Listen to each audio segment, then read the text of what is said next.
Welcome to another video on smart architectural programming, and in this video we'll be focusing on another blind 75 problem from our lead code list of problems. In this particular problem, it's not a very difficult problem per se.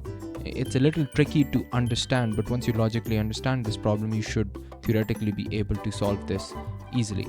So we're given a binary tree, and generally speaking, these are binary tree problems that we're solving recently. So in this binary tree problem, given two values p and q, we need to find the lowest common ancestor. So a tree is like, as we mentioned, it's like a tree. It has relationships, and these relationships are based on ranked relationships. Anything above a node is higher in the relationship order than the one below, and that is basically we need to find the one common higher relationship given p and q, being that both p and q are under or below the relationship of that common node, basically, and that node is what we're referring to as an ancestor. So basically, let me explain this on our tree here as well. So let's use some better color here.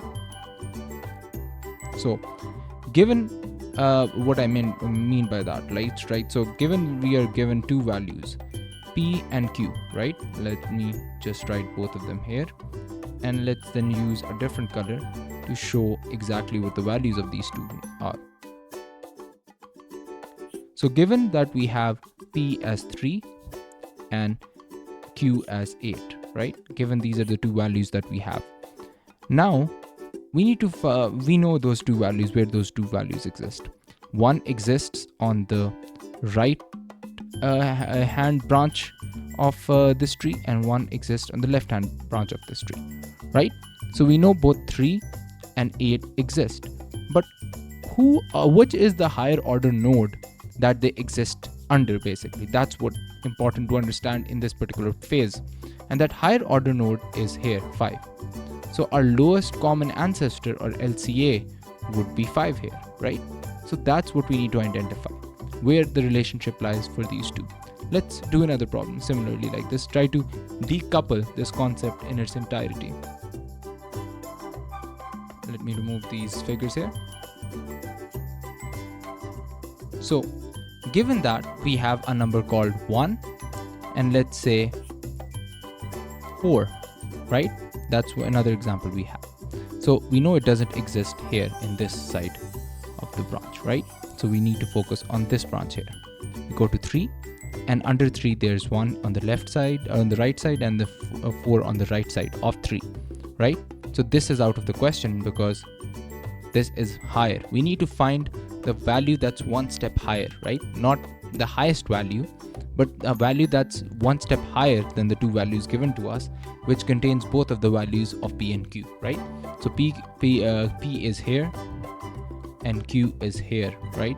Given that both these values are here, our answer LCA would be 3 in this case, right? So that's basically how you solve this here. Let's go over a couple of different scenarios further than this. Let's try to decouple as many different possible scenarios that could appear, so you can logically internalize this concept and understanding so you can solve these problems better. Let me remove these values here.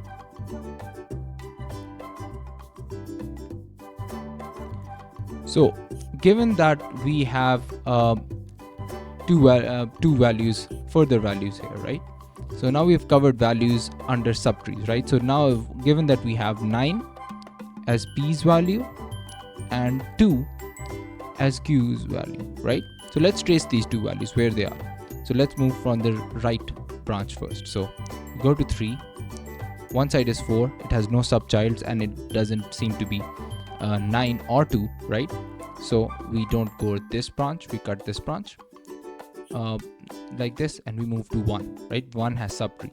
1 itself isn't the value, we go below and it's 2. So 2 is the value we need. So we have traced one value, which is q, within our tree. Next we need to trace another value, which is 9. So how do we trace 9? To trace 9, we move to the second branch and see if we can find 9. Move to 8. 8 has two sub branches, 7 and 9. 7 is not the one that contains the value, 9 is the one that contains it, right?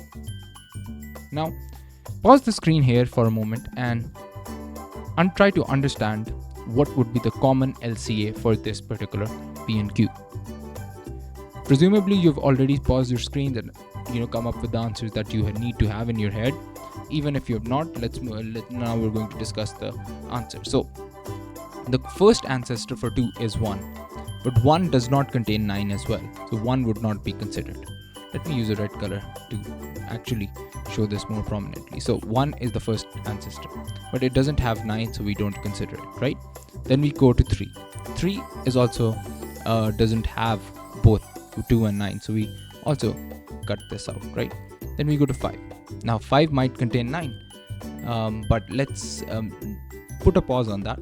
We can't make that judgment. Let's check the other one step above hierarchical relationships in the tree, and unless we find any lower level common ancestor, we won't decide on the topmost one.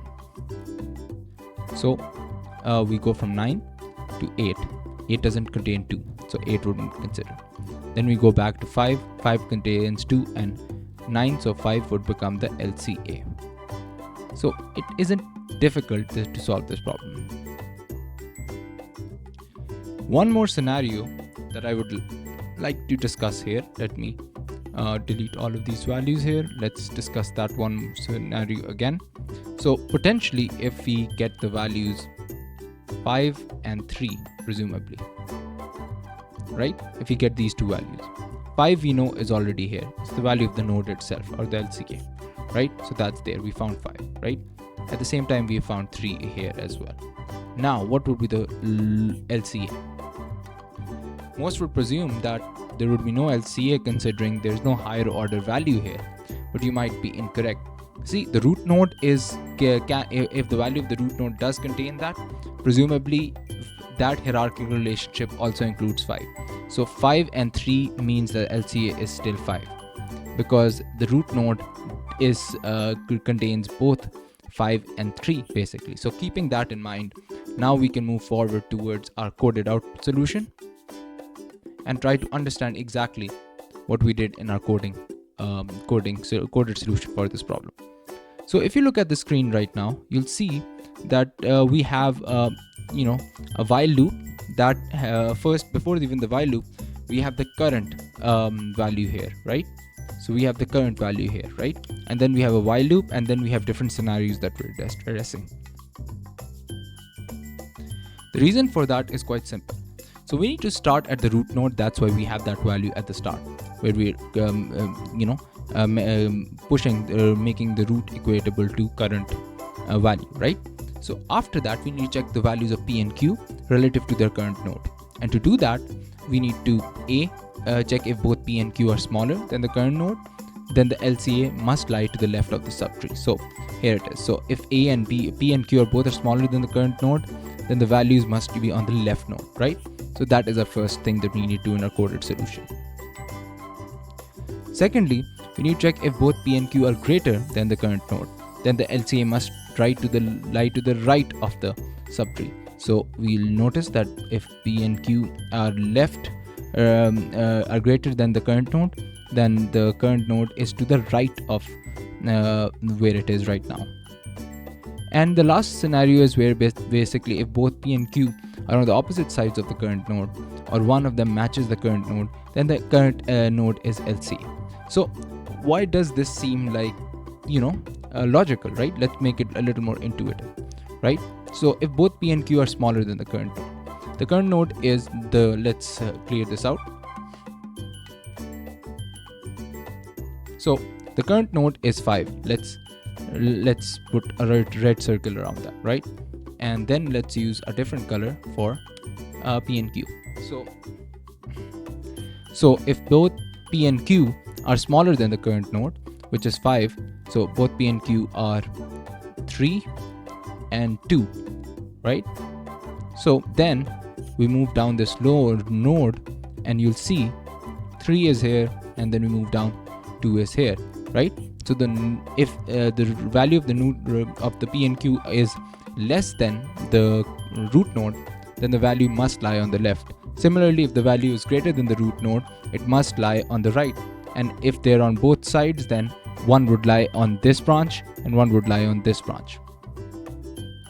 That is the logic we follow, because the numbering in root nodes all happened from right to left, basically. Sorry, left to right on my side, not your side, right? So if you're looking at the screen from your left to right, that's how the numbering happens in binary trees. So keeping with that in our head, we can understand how this logic works.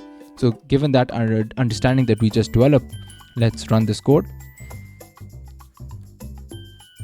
And we have both cases being correct. Now we submit this code and that should come out as correct.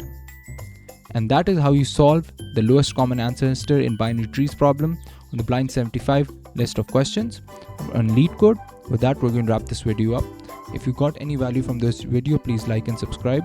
And if you if you have any problems, questions, issues you want us to discuss, please let us know in the comments below. With that, we're going to wrap our video up and see you in the next video. Thank you.